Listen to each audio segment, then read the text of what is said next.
An ICO reviewing website is temporarily going down in China due to government regulations. My name is Mike Kubera. Let's talk about ICOs, government regulations, China. So let's get onto my laptop right here and okie dokie. So here we are on CoinDesk. We found a nice, cute little article. So a platform for investing in initial coin offerings in China has suspended its services. I could keep going on anyways. So the thing is called ICO info. Ooh, I like that. It's nice, short, easy to market. So pretty much they posted a notice and they cited a shifting regulatory environment. Ooh, I like big words. Yeah, sounds nice and legal.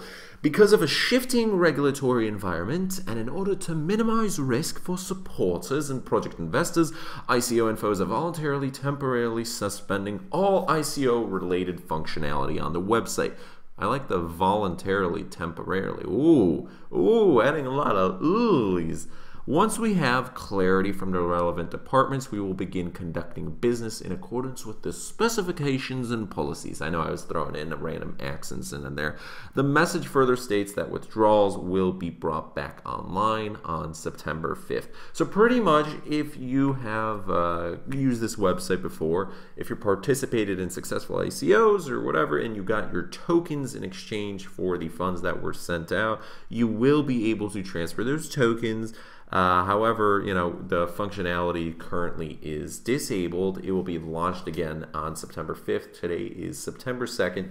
So yikes, ouch, hey, it happens. It's going to be at 10 a.m. I think Chinese time? I'm not quite sure. As planned, and at that time, users can withdraw funds. Okay, so the first thing you want to do if you have used this website, which hopefully no one did, but if you did, well, get those funds, withdraw, and let's talk about it. So why exactly have they said a shifting regulatory environment?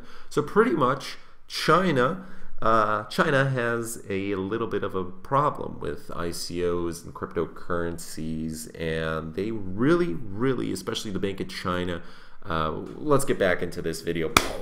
Close the laptop. They really, let's move this here. Do I look good? Crypto good. Okay, so China is really afraid of I wouldn't say afraid. They're just aware of the environment that they're playing the game in. It's all about power plays, and they don't want some bad ICOs ruining China's image in cryptocurrency. China has a lot of investors.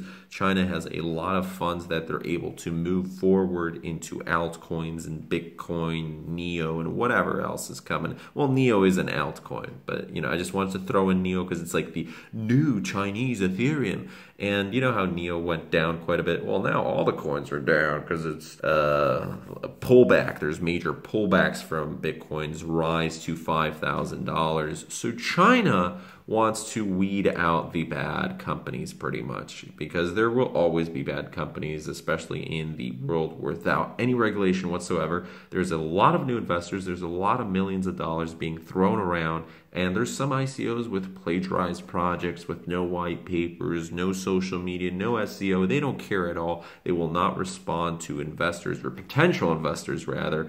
Sometimes it's not exactly like a bad thing. Sometimes instead of smart contracts, there's Ethereum addresses. I know Cagitel doesn't have a smart contract. So it's not like one individual thing that's bad about a project. You have to look at the whole scope of things. If there's a bunch of them in combination with one, it's what did I just say there? With one another, then yeah, you start to get these little red flags, and you're like, should I invest? No, probably shouldn't. So this website, there's actually been a bunch of these websites out there. There's also ones in America and Europe for global. What they pretty much do is list out ICOs, and the websites themselves aren't that bad, but this particular one is probably based in China with all of its activities there. So what a lot of good websites want to do is they want to shut everything down. They want to look through the laws. They want to look through legislation, because there's probably a bunch of new things coming into play, and they want to protect themselves.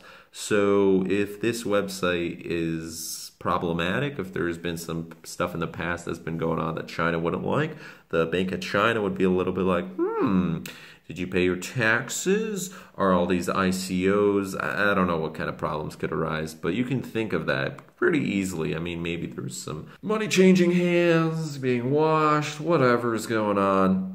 There's so many reasons. Even if you're fully legitimate, even if everything is A-okay, it's best to just shut down operations, resume in a little bit, and I'm not sure whether they're going to return back to normal or whether they're just allowing people to withdraw their funds and then they're closing down. It seems like they're coming back into business, and I don't see why ICOs should stop existing in general or in China. So far, China, like I said in previous videos, has had 65 ICOs this year, with around $400 million from over 110,000 investors. Some of those were Chinese, some of those were outside of China, but China definitely cares about cryptocurrencies. They want the best for the top elite companies. So if NEO's supposed to be there, well, they want to help out NEO. They want to help out actual companies, actual coins with their success, because it's going to look good for them. And China has gone from pretty much nothing, if you look back at the past 20, 30, 50, 60 years, from starvation to and brutal wars and all that stuff, and just a horrible political climate. You know what's been going on. Hopefully, you studied history and all that. So they've been able to recover from something that few countries would have the power to. And they've been able to turn themselves into one of the leading economies in the world right there. They're competing against America. And some Americans are like, oh, I don't know, they might beat us. And it's certainly looking like that. So I'm kind of curious to see what their next moves are with blockchain technology and cryptocurrencies. And I know the government's got to be investing heavily into some of these projects. They're meeting behind closed doors with some of the company owners, and they're like, yeah, let's make that money together. So any legitimate company wants to make sure they're on the good side of the law and government, because if they're on the bad side, so you're going up, not only are you losing out on money that could be helped to you, and I'm not sure about this, there's no exact details, but there has to be something under the table with cryptocurrencies. There's no regulations at the moment. You look at past projects, there's been some interesting stuff going on. So it's either you're on the government's good side, you're getting their money, or you're on the bad side. You're losing out on their money, and they're going to do everything in their power to shut you down.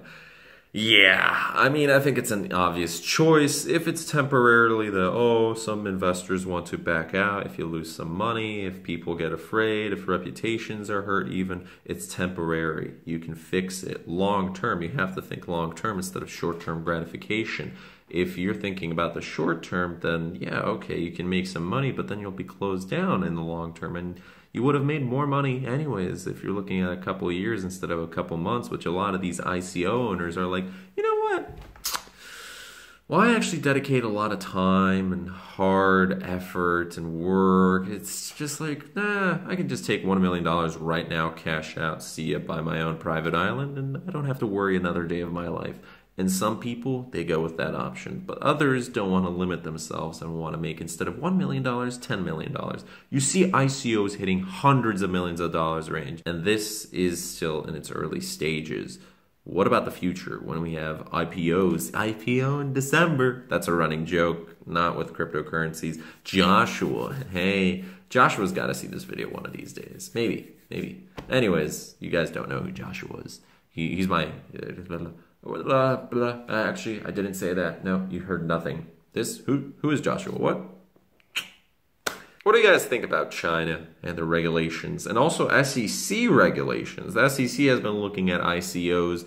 They have decided, you know what, this is an interesting time. But in general, for blockchain technology, it is going up. A lot of people will be investing. It's on the upwards trend, and even if some regulation comes into place, it's good. If there's too much regulation, that's a bad thing. It'll scare off the original investors who are like, wait, cryptocurrency, this is why I went into it, because it's away from government. It's away from control. It's away from I have control over it, not somebody else. And I have to give away data and privacy and, security. So that's why they're in it right now. Hopefully it never gets to a point where it gets too regulated. If it does, there might be something else to replace it. I don't know. This is kind of like an Internet 2.0, and we'll see. This is very comparable to the Internet.com bubble. I'm not saying it's a bubble. I don't know. It's interesting. It depends what your perspective is.